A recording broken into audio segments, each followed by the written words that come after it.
Karena kali ini rasanya seperti pengkhianatan, seperti masa mudaku dirampas tanpa kusadari. Aku menunda kesenangan masa muda karena percaya bahwa suatu hari nanti aku akan mendapat giliran. Ibu pernah berkata, kalau kamu hidup dengan baik, nanti kau bisa bersenang-senang sendiri. Ternyata hidup dengan baik tidak hanya untuk diriku. Aku harus memastikan semua orang hidup dengan baik lebih dahulu, lalu boom. Tiba-tiba aku sudah 30 tahun. Apakah ini Stockholm Syndrome? Apakah terlalu kejam jika aku menyebut ibuku sendiri sebagai penculik yang menjadikanku sandra dan harus menebus diriku sendiri? Apakah terlalu jahat jika aku menyebut ayahku dan saudara-saudaraku sebagai perampok masa mudaku? Karena aku tidak hanya mempercayai mereka, aku juga mencintai mereka. Mungkin sekarang aku mencintai mereka dengan cara yang berbeda. Kupikir ini adalah cara membalas impianku tentang keluarga yang utuh. Mungkin jika aku memfasilitasi mereka, aku bisa milik keluarga yang selama ini kurindukan. Mungkin di balik depresinya, ayahku bisa menjadi sosok ayah yang dulu kuimpikan. Misalnya mengajariku mengemudi. Karena faktanya, sampai hari ini aku masih belum bisa menyetir. Meskipun aku memiliki mobil. Kupikir suatu hari aku bisa menjadi teman bagi saudara-saudaraku jika aku membantu melunasi utang kartu kreditnya. Padahal tidak ada satupun bagian dari diriku yang menganggap ini semua sebagai tabungan amal yang akan dibalas Tuhan di akhirat. Tidak ada sisi religius dalam diriku. Aku tidak merasakan sedang membeli tiket masuk surga, namun tetap saja aku lakukan. Aku bahkan tidak bisa membayangkan bagaimana rasanya mereka yang melakukan semua ini karena takut neraka, takut dikeluarkan dari silsilah keluarga, atau mulai malu dinilai orang lain jika tidak membantu. Atau mantra-mantra seperti, bagaimanapun juga mereka orang tuamu, atau mereka tetap saudaramu, atau kalian bawa darah yang sama. Seolah aku dipaksa membiarkan mereka dalam setiap keputusan yang kuambil.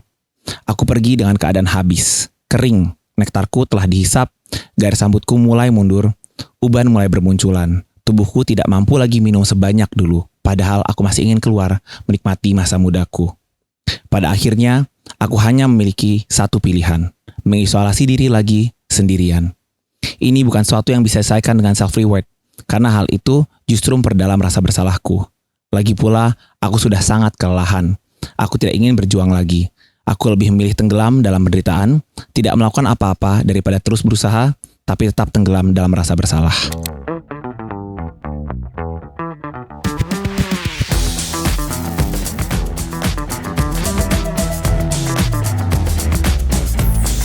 Oke, welcome to Hometown Voice. Hari ini kita udah bareng sama Kak siapa nih? Boleh Aku kenalan dulu dong. Salam kenal semuanya. Oke, Kak J ya panggilan ya Kak J ya. Nah mungkin buat teman-teman yang kenal sama Kak J, kenalnya Kak J itu sebagai apa ya? Pemilik Has Entertainment dan juga Bus Live ya. Dan punya bisnis di Korea dan juga di Indonesia gitu ya. Puji Tuhan ya. Tapi yang mungkin teman-teman banyak yang belum tahu juga, Kak J ini merupakan seorang penulis gitu ya. Seorang penulis, ini bukunya ya, Telanjang Kaki. Kita post dulu dong. Oke, Kak J, aku penasaran banget deh Kak J. Kalau misalnya aku membaca bab awal dari buku ini, jadi disclaimer aku belum selesai bacanya ya Kak J ya. Jadi kayak aku baru baca bab-bab awal dari buku ini. Satu hal yang menurut aku unik adalah Kak J punya hobi untuk bernyanyi. Yes, tapi pada saat ini Kak J menulis sebuah buku gitu ya. Sebenarnya perjalanan Kak J pada akhirnya punya kesempatan untuk menulis buku tuh seperti apa Kak? Thank you Vita. Aku gak pernah cita-cita nulis sama sekali. Aku bersyukur banget punya kesempatan yang gak semua orang miliki. Aku dari sebuah event aku dikenalin sama teman-teman Alex Media Komputindo. Shout out buat mereka. Amazing team. Aku belajar banyak dari mereka. Singkat ceritanya aku dikenalin lalu ngomong, maybe would be nice whatever you have in mind itu ditulis aja, so then everyone can understand.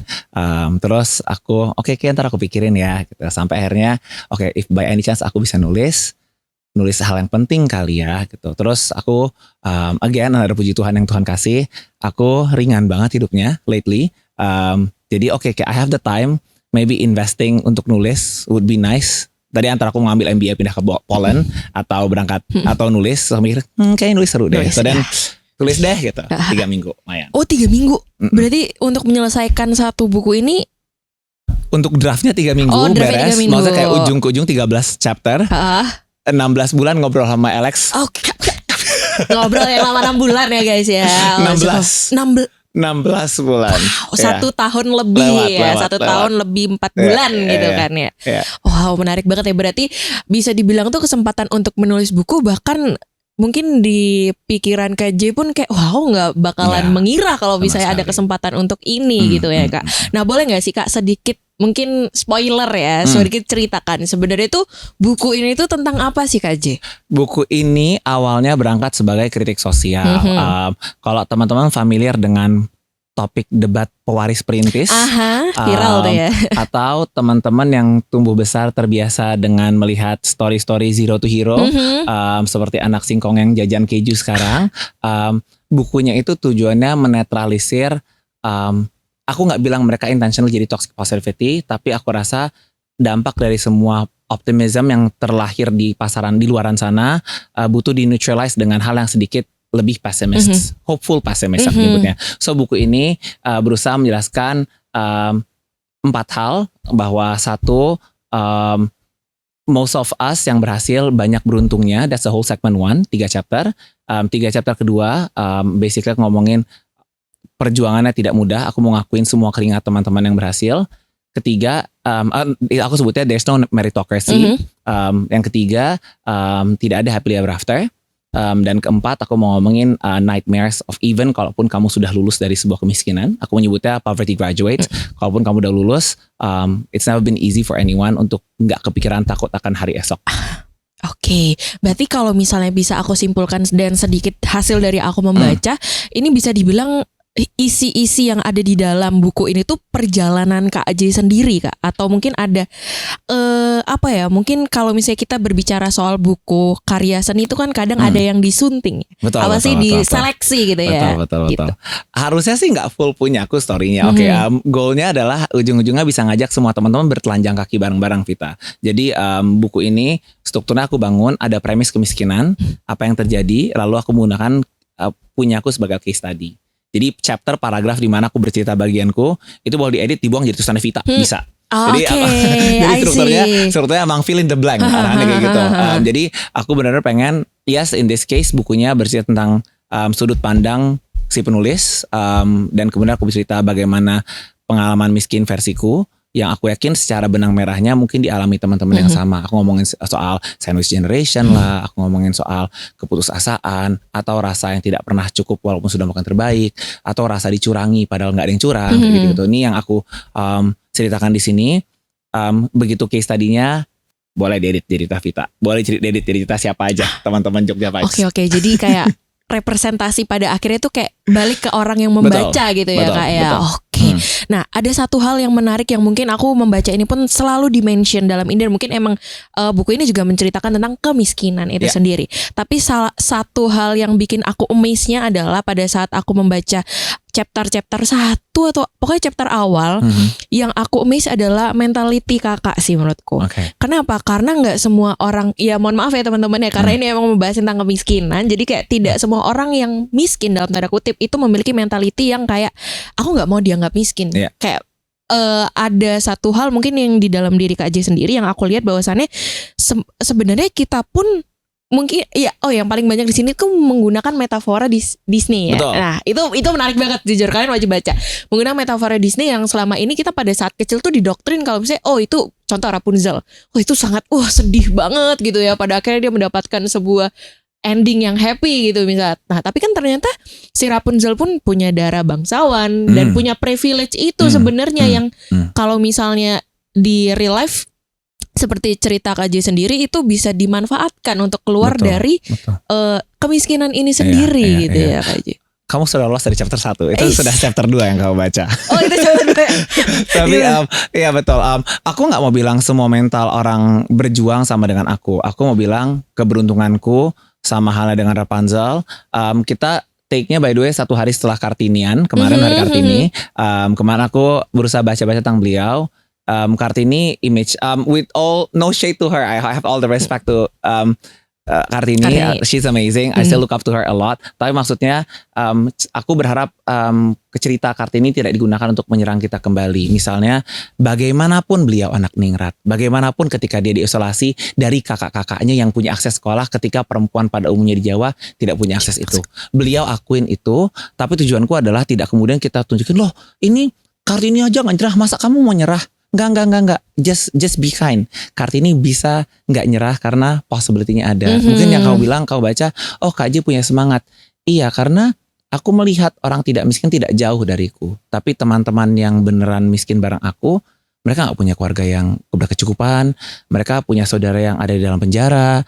Mereka nggak melihat kemiskinan, keluar dari miskin itu adalah mimpi yang bisa dimimpikan. Terlalu angan-angan. Sulit untuk dicapai gitu tapi ya, kalau dalam konteksku masih make sense untuk jadi motivasi. Makanya aku bilang kayak, oke, teman-teman yang berhasil tidak jadi anak singkong lagi.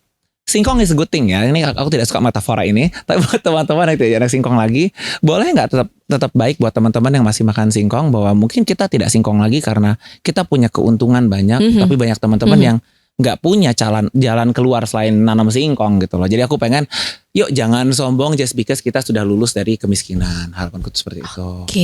Oke, itu jadi intinya adalah itu ya guys ya. Segmen 1. Oke, segmen 1. Ini nih, Iya. aku keberuntungan. Ini fun fact ini unik banget sih, menurut aku menarik banget ya. Ada bookmarknya gitu ya, per chapternya gitu. Nah, kalau misalnya aku boleh tanya-tanya nih ke Kak J itu kan ya. Sebenarnya tuh kan kalau kita bisa bilang kan telanjang kaki itu ada sebuah metafora ya, bukan makna yang sesungguhnya gitu kan ya. Apa sih sebenarnya makna yang sesungguhnya dari telanjang kaki ini sendiri gitu? Oke, bukunya kalau di Gramedia, shout out to Gramedia juga, itu ditemukan di shelfnya self improvement, which aku surprise ada di self improvement. Tapi jangan berharap seperti self improvement yang motivating. Buku ini ditulis itu satirical dan sedikit pesimistik. Bukan sedikit, emang zonanya adalah pesimistik, hopeful pessimist. Tujuannya adalah memberikan ruang buat teman-teman berbagi keluh kesahnya yang sama. Karena kita nggak bisa maksa positif. Enggak, aku rasa kita butuh ruang untuk berkeluh kesah. Nah, makna logo yang aku bikin ini juga hasil obrolan panjang sama tim. Again, Lex Media is amazing. Mereka guide aku untuk censorshipnya, etikanya segala macam. Akhirnya kita hadir dengan ini. Logonya itu kaki tergantung ke bawah, menyambungkan 3 hal. 1, perjuangan. 2, kejujuran, bertelanjang kaki. Dan 3, lelah. Ketertarikan atas menyerah. Jadi aku mau menggambarkan 3 hal itu dari logonya, yang aku yakin banyak dari teman-teman pernah terbersit di kepalanya, walaupun itu di self improvement shelf. Oke. Menarik sih menurut aku ya, karena terkadang tuh kalau misalnya kita berbicara soal self improvement tuh yang motivator gitu kan ya, jarang ada yang memandangnya tuh dalam buku Kak J ini gitu. Walaupun aku membaca masih yang di chapter awal, mungkin belum masuk ke chapter 3 yang kedua. Yang penuh dengan perjuangan gitu itu aku belum sampai sana, tapi randomly aku membaca beberapa juga yang ada di chapter-chapter akhir-akhir gitu, kayak agak loncat-loncat ya, tapi emang yang selesai itu di chapter 1 sampai 3 doang. Nah, menariknya lagi nih Kak J ya. Aku ngebaca di chapter awal juga. Kadang tuh aku lupa ya guys chapternya apa, mohon izin gitu. Tidak apa-apa, biar teman-teman cari sendiri. Boleh dibeli carinya di Gramedia. Itu boleh tuh berarti di Gramedia ya. Di Gramedia silakan dicari telanjang kaki guys. Apa. Aku tuh ngebaca dan ini menurutku ini cukup mengetuk aku juga gitu loh. Karena sejauh ini aku didoktrin dengan nggak apa-apa kan sama-sama dari nol mulainya. Padahal setelah aku membaca buku ini aku punya pandangan baru, ternyata nolnya orang itu beda-beda. Iya. Ada orang yang bilang nolnya itu adalah angka 7 misalnya gitu. Atau mungkin ada orang bilang nolnya itu dari minus bahkan. Nah, perspektif ini tuh sebenarnya muncul dari pikiran Kak J sendiri setelah mengalami dalam tanda kutip kemiskinan itu atau gimana Kak? Aku ngehnya justru kalau udah selesai ya. Karena kayaknya waktu kita siapapun dalam proses perjuangan, misal kamu baru sempro gitu kan ya, pas seminar proposal kan itu penuh dengan pressure bahwa kayak ini harus gini. Kamu nggak punya waktu untuk duduk dan merefleksikan, emang harus nggak sih gitu kan.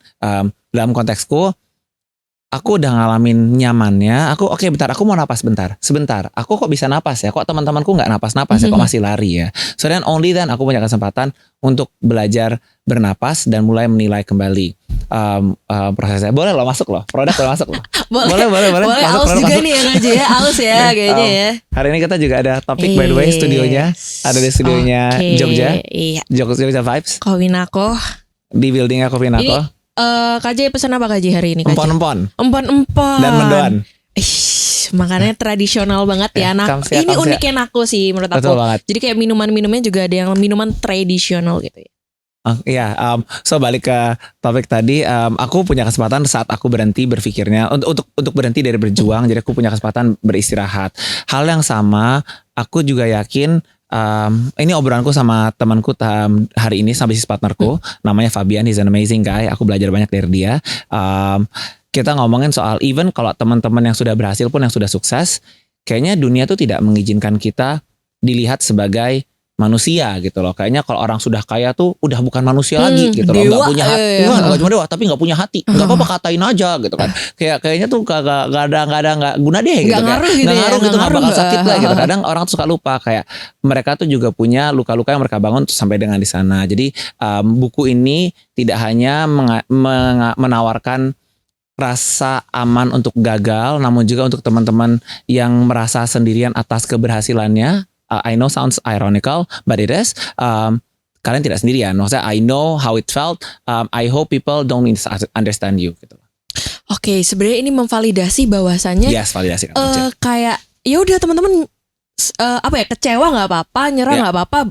Karena pada dasarnya hidup ini penderitaan dan juga jalan keluar dari penderitaan itu adalah suatu hal yang berdampingan gitu ya. Dan kita nggak bisa mengelak lah istilahnya kayak gitu. Karena bahkan orang yang bisa kita lihat dengan dia udah bahagia, dia udah sukses, tapi kita belum tentu mengetahui sebenarnya dia ada problem apa sih, dia ada masalah apa sih gitu kan ya. Karena terkadang itu yang bikin orang kurang bersyukur gak sih KJ? Karena selalu melihat yang kayak wah misalnya nih KJ, KJ udah sukses nih, Devita belum gitu kan ya. Itu bikin Vita yang kayak mungkin ada dua sih, bisa melihat sebagai sebuah motivasi untuk mencapai itu, tapi untuk orang-orang yang mungkin lagi hopeless sama hidupnya itu merasa kayak wah gue nggak beruntung nih gitu ya. Aku nggak berharap teman-teman juga harus bersyukur. Oke, KPI harus bersyukur adalah bukan KPI yang aku anjurkan di buku ini. Jadi yang tadi Vita cerita itu tuh ke segmen ketiga nanti. Tuh bagus tuh. Basically harus nggak sih orang bersyukur? Aku ngelihatnya bersyukur adalah alat untuk meringankan rasa sakit yang hari ini kalian alami. Kalau tidak bisa gunakan alatnya nggak apa-apa. Karena menurutku agak nggak fair ketika orang misalnya gagal suatu, ya udah sih orang masih gini juga gitu loh, kayak tidak mengakui rasa sakitnya. Aku rasa jahat banget ya kalau kita punishing banget sama semua perjuangan semua orang. So buku ini benar-benar ngizinin enggak, kalau mau marahlah, kalau mau nangislah. The only thing yang aku harap tidak menjadi pilihan kita adalah menyerahnya. Tapi harus termotivasi. Kalau nggak bisa motivated nggak apa-apa. Jalan aja. Just keep swimming kalau kata Dory ya. Another Disney reference bro. Berarti kayak itu adalah sebuah tools yang kayak opsional. Kalau mau gunain silakan, kalau nggak ya udah nikmatin aja gitu ya. Dan nggak boleh dipaksain. Kan kamu bisa bersyukur kayak kata siapa gitu. Aku sempat ngobrol sama temanku yang dia bilang bersyukur itu muscle. If you don't train, you don't know how to. Kayak true. Same thing. Kalau kamu trainnya adalah kebiasaan ngeluh, ya muscle yang kuat ya muscle ngeluhnya gitu loh. Does that mean that everybody can be grateful? Of course enggak. Dalam konteks tertentu hidup susah untuk tampak hopeful dan untuk tampak bersyukur. Misalnya kalau kita ngomongin kemiskinan yang pada umumnya, yang misalnya dikasih beasiswa perkara selesai. Tapi bayangkan kemiskinan konteksnya hati. Misalnya anak yang dengan sengaja di usia sadarnya dititipkan di panti asuhan. Dimana di hari itu ya udah sih untung lo kaki lo masih utuh. Ngerti gak sih kayak whatever you try to endorse untuk rasa bersyukurnya nggak make sense dengan kehampaan yang dia rasakan. Miskin hampa itu real dan nggak harus dipaksa bersyukur. Harapanku sih seperti itu. Harapan kita melihat bukunya. Oke. Yes. Jadi kadang tuh nggak adil gitu ya. Kayak kalau misalnya kita harus, kan banyak banget orang yang bilang untung masih ini, tapi ya itu nggak adil sama rasa sakit yang dia rasain, yang sebenarnya dia rasain gitu kan ya. Nah Kak J, mungkin kita minum dulu kali ya Kak J. Boleh. Empon-emponku boleh nih. Aku nggak pakai gula ya. Gimana Kak J? Mantap.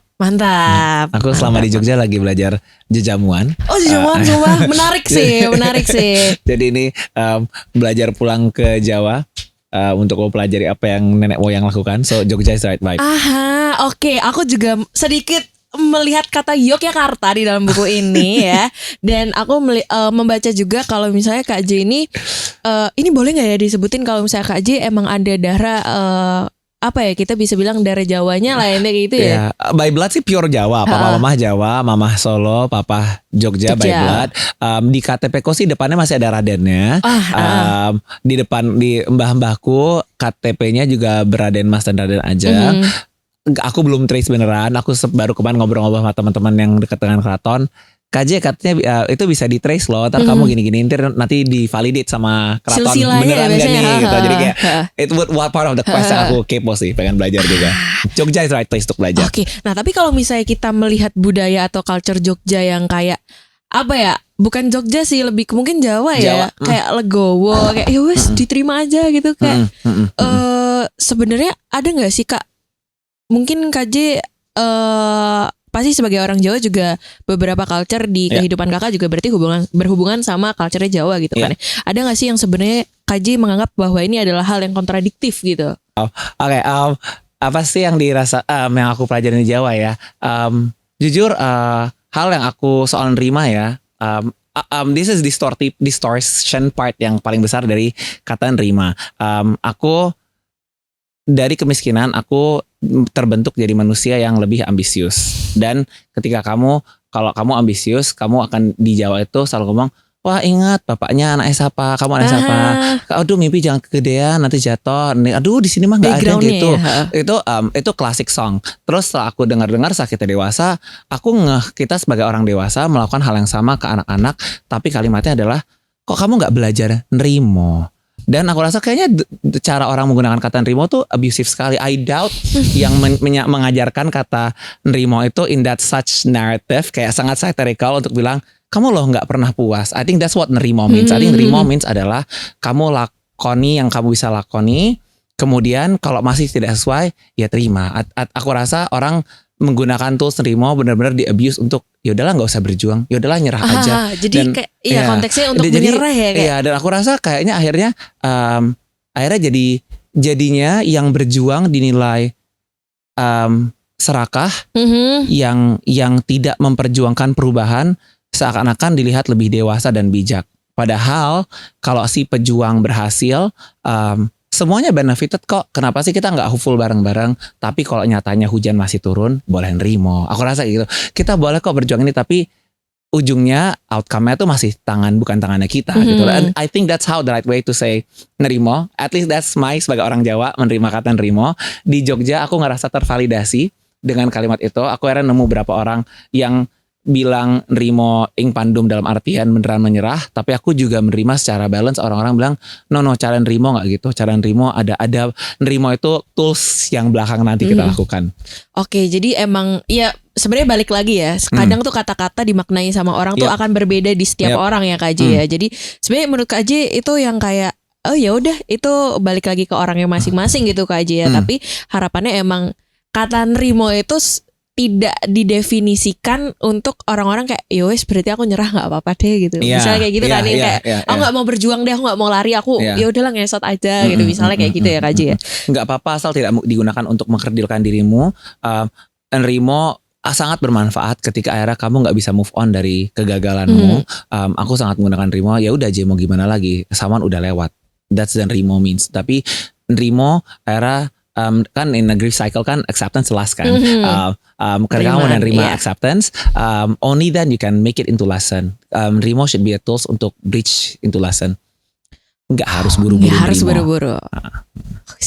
Sebuah tahap ya Kak J ya, yang emang harus pelan-pelan. Ya pelan-pelan nggak apa-apa, kalau cepet itu sesuai speed masing-masing gitu ya. Kalau nyampe amin. Kayak aku tuh menarik banget sama cerita Kak J yang mungkin bisa teman-teman dengerin juga. Boleh nggak sih Kak J? Mungkin nanti tadi sedikit kelewatan ya. Boleh nggak Kak J ceritain awal mula kan Kak J dari Aceh nih kebetulan kan, dari Aceh, terus mungkin kehidupan di Aceh aku masih bisa bilang belum dalam tanda kutip miskin gitu ya. Setelah pindah dari Aceh dengan konflik dengan segala macam, akhirnya Kak Ji harus menerima keadaan bahwasannya roda sosial itu berputar gitu kan ya. Betul. Boleh diceritain nggak masa-masa itu Kak Ji? Jujur waktu masa enaknya aku tidak ingat banyak. Dalam artian aku pindah dari Aceh itu SD kelas 3-an. Aku anak terakhir dari 4, anak laki salah satunya. Kalau anak terakhir kan biasa kayak banyak yang dilindungi mamah ya. Jadi nggak punya banyak core memory nih. Sedangkan kayak anak 9 tahun 10 tahun kalau anak pertama pasti core memorinya banyak kan. Aku betul anak terakhir jadi core memory nggak banyak. Tapi begitu nyampe memoriku mulai bermunculan adalah ketika pindah ke Purwokerto. Ketika itu sudah susah.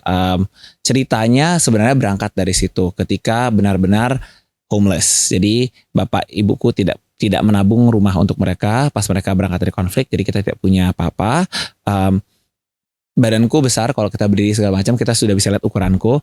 Pas kita masuk sekolah susah, kita sesusah itu to the level of kayak antri Raskin. Kalau kamu tahu Raskin, itu yang 2.000 dapat 3 kilo. Beras ya, beras. Tapi berasnya tuh batunya lebih gede dari berasnya tuh biji-bijinya. Jadi kayak kalau gitu. Atau kamu pernah antri BLT? Yang 300.000 per keluarga itu selama 4 bulan, berapa bulan itu dulu. Nah keluarga aku tuh antri tuh gitu-gitu. Kakak aku belajar sangat, aku melihat mereka untuk datang ke gereja untuk minta donasi, untuk bayar sekolah semuanya. Kita terlatih lah untuk bikin paper beasiswa ceritanya. Tapi hal yang aku sadarin pas aku sana, kan kita anak miskin baru. Kan ada orang kaya baru, nih orang miskin baru nih. Orang miskin baru nih, kita orang miskin baru. Jadi ketika orang miskin baru kan kita masuk di sekolah yang pada dasarnya tuh sekolah bantuan lah. Aku ada di sekolah Katolik hari itu, sekolahnya fully funded nggak fully funded tapi kayak majority of the students itu funded sama gereja.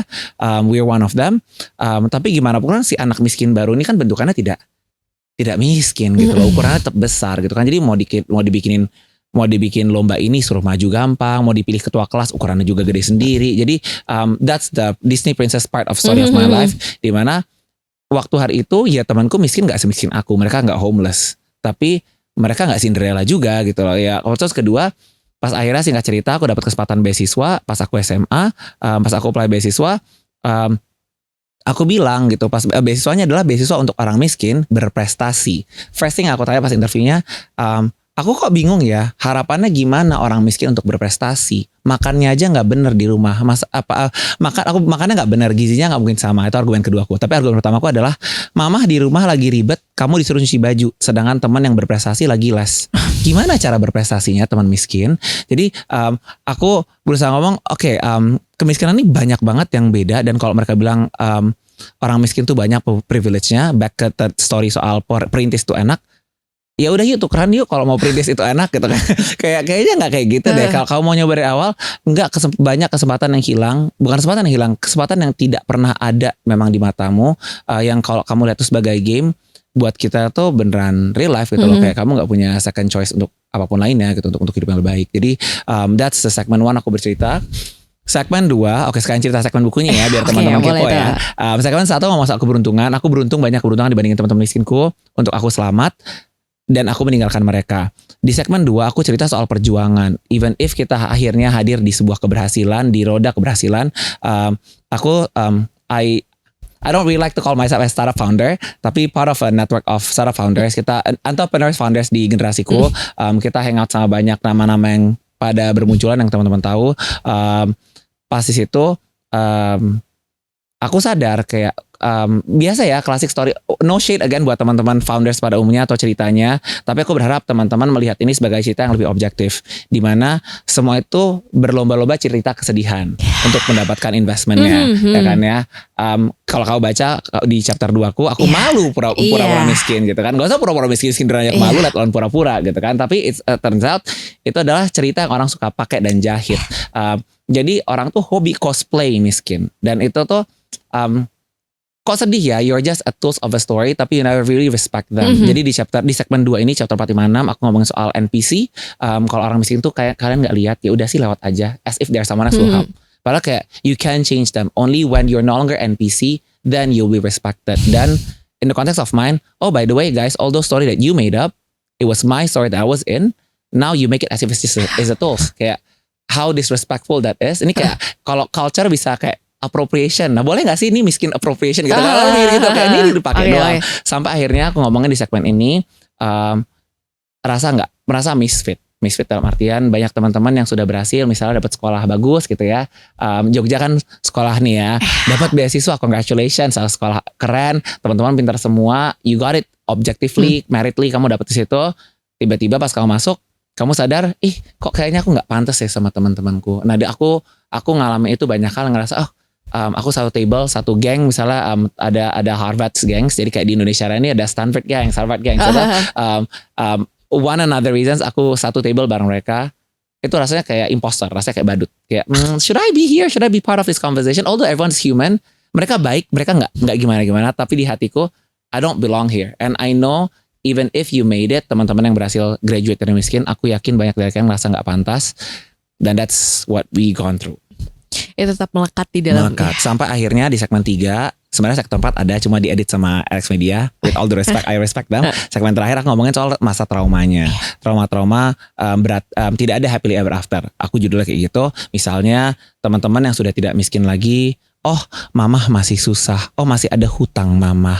Oh, sepupu harus ditebus. Oh, ternyata kakak lahiran dengan suaminya yang sudah cerai. Ada banyak cerita yang kita nggak tahu di balik keberhasilan ada berita lainnya. Jadi it's never been happily ever after. Aku ngomongin juga soal cara kita bertahan hidup, kemudian ada yang akhirnya punya ketertarikan, kecanduan yang berbeda, ada orang yang sangat tertarik menyerah dan semuanya. Dan akhirnya di segmen terakhir aku diizinkan untuk secara terbuka mengundang teman-teman berbicara soal ketertarikan untuk menyerah. Yuk, nggak apa-apa ngomong. Jadi kamu nggak sendirian. Selama ini kan kita pura-pura enggak it's apa-apa. Oke, let's admit it's apa-apa. Let's be here. Oke, let's apa-apa bareng ya. Harus lompat enggak harus kok. Tapi kalau mau boleh. Tapi kalau ada temannya buat apa lompat deh. Yuk di sini dulu, duduk bareng dulu, duduk bareng gitu. So that's the end of the book, how it's ended. Cuma sebenarnya segmen terakhirnya rasa takutnya, aku ngomongin soal nightmare. Misalnya kamu lahir dengan keluarga yang kasar, kamu nggak sadar kamu mukul pasanganmu. Kamu lahir dengan keluarga yang ternyata financially curang, ke bawah-bawah nih, ternyata pas udah jadi sukses tuh masih korupsi kayak gitu-gitu. Ternyata itu tuh bawa hal yang trauma yang kamu takut, one day I might be that person. So aku ngomongin ada teman-temanku yang teman miskinku juga yang sangat pintar, yang tidak seberuntung aku, yang aku sangat sedihkan berakhir di penjara karena dia sangat pintar. So then he knows how to do crime. He knows how to play right, you know? Dan itu kayak small crime, it's a big crime gitu kan. Some of them are even startup founders yang they know how to make a good crime, ya kan? They're good, they're graduates, mereka scholarship dan segala macam, tapi di dalam benak mereka ada aja yang kurang. Rasa takut itu ada dan akhirnya ya nightmare itu terjadi. Cuma tidak tertulis di buku ini, tapi kalau kalian mampir ke experience pas kita bedah buku di Gramedia, aku bakal ngajak teman-teman nulis bareng Your Fear. Menarik berarti. Oh ya, aku sempat ngebaca juga salah. Boleh dong Kak, kita bahas satu kali ya. Boleh. Karena itu durasinya udah ini, jadi coba deh kita bahas satu gitu ya. Boleh. Aku tuh sempat ngebaca tentang salah satu questionnya tuh adalah, ini kurang lebih ya Kak, senangkep aku adalah apa sih yang sudah kamu usahakan tapi tetap masih kurang. Iya. Ya. Itu mungkin ini waktunya aku sedikit bercerita gitu ya Kak aja ya. Nah, mungkin bertelanjang kaki bersama namanya. Bersama-sama. Mungkin ini kenapa pada akhirnya tadi pada saat dilihatkan dan aku disuruh milih mana nih yang bisa dibawa di podcast. Aku sangat tertarik dengan question itu karena aku dulu pada saat kecil dan mungkin ya seusia Kaji mungkin ya 12, 13, 15 gitu. Seusia sekarang. Aku pernah ada di tahap dimana aku ngerasa aku udah memberikan yang sangat terbaik, terutama dari segi prestasi ya. Dan kebetulan aku juga anak bungsu Kak J. Aku juga anak bungsu, jadi kayak tapi bedanya adalah aku nggak tahu kenapa posisiku di antara saudara-saudaraku tuh sedikit berbeda. Jadi kayak aku merasa sekuat apapun aku berusaha, sebanyak apapun aku memberikan, aku bisa bilang kalau dulu ya prestasi lah di sekolah gitu ya, aktif di komunitas, aktif di organisasi, OSIS dan segala macem. Tapi ternyata feedback dari orang tuaku ya terutama itu tidak sebaik itu. Tidak sebaik itu dalam tanda kutip, bukan berarti mereka tidak bersyukur dengan prestasi yang aku raih, tapi ada satu hal yang menutupi itu dan aku menganggap itu salah satu peluru tajam yang pada kan nancep gitu loh. Jadi tuh pernah dibilang kalau misalnya kamu tuh keluar terus kayak ini zaman COVID nih. Zaman COVID nih. Jadi intinya sebenarnya nggak secara nggak langsung ya, tapi aku udah berdamai sama itu sebenarnya. Ini cuman ya bercerita pengalaman. Belum berdamai juga nggak apa-apa. Mama ngerti, mama bagian mama. Mama kan orang tua, kita kan anak, boleh lah. Itu kayak jadi mamaku kena COVID kebetulan. Okay. Nah pada saat itu aku emang masih aktif di luar karena aku lomba-lomba tuh mayoritas masih yang semi offline lah, hybrid gitu kan ya.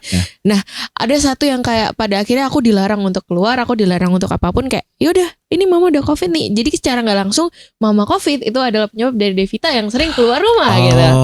Itu terus dan hal-hal lainnya sih menurut aku. Jadi kayak dan sekarang aku pahami adalah ternyata orang tua, nggak tahu ini pemahamanku aja ya Kak, berdasarkan pengalamanku juga yang kayak ternyata orang tua itu tidak, mungkin ini tidak adil untuk anak, tapi kalau dari sudut pandang orang tua adalah orang tua bukan tidak adil, tapi orang tua tahu bagaimana cara memperlakukan masing-masing anaknya.